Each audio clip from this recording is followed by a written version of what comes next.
can fach newydd I chi heddiw. This is a new song for you. Until we can all be together again. Tan bod ni gyd yn gallu bod gyda'n gilydd unwaith eto. A can fach amdano rhannau'r corff ydi e. This is a song about body parts. So dewch I gael I gyda fi. A dewch I ni gael dawns fach hefyd. Come and sing with me. And let's have a little dance as well while we learn about different moves that we can do with our body parts. Rhannau'r corff.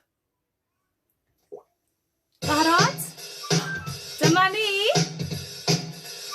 Cofiwch I gael dawns fach hefyd.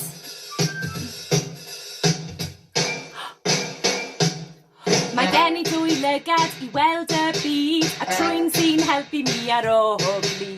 Ceg sy'n gwenu o glist I glist, ac mae'n mynd fel hyn pryd dwi'n teimlo trist rhannau'r corff.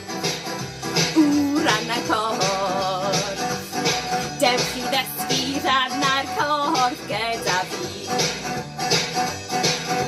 Bysedd a bawd a dwy law sy'n chwifio helo a hwyr fawr. Brych iawn ymestyn o gwmpas y lle, gallwn chwifio yn yr awyr o'r chwythu'r fe. Rhannau'r corff. Rhannau'r corff.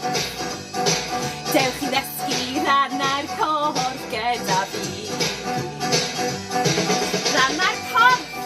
Dyma ni wedi wneud llyged, troen, ceg, clust, clustiau. A nawr ni'n mynd I symud lawr I wneud coesau a traed. Dewch I ni weld pa symudiadau gallwn ni wneud gyda coesau a traed ni. Barod? Mae Ben yn mynd I helpu. Un coes ar y chwith ac un ar y dde, a traed bach I symud o gwmpas y lle. Reidio a cherdded neu rhedeg ar y man, traed a coesau sy'n helpu ni sefyll lan. Rhannau'r corff. Rhannau'r corff. Dewch I ddysgu rhannau'r corff gyda ni. Rhannau'r corff. Rhannau'r corff. Dewch I ddysgu rhannau'r corff gyda ni.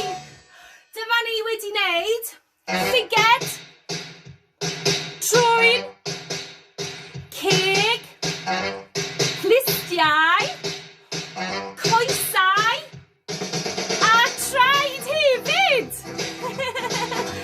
Diolch Ben. Da iawn pawb. Ydych chi'n gallu meddwl am unrhyw symudiadau arall gallwch chi wneud gyda gwahanol rhannau'r corff? Hwyl fawr.